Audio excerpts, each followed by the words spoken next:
If you're not growing, you're dying. She is amazing. She's doing amazing things, changing lives, and making a huge impact on our world. It's about patterns of success. All you have to do is simply follow them, model them, copy them. It's all here. It's not copyrighted. None of this is copyrighted. Yes, you learn them, but then guess what?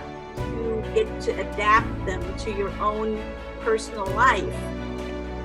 What has been so far your favorite aspect of being an entrepreneur? Freedom! Oh my God, but there's so many. Really, again, that's freedom. That's truly living the American dream as a German girl. How do I define success?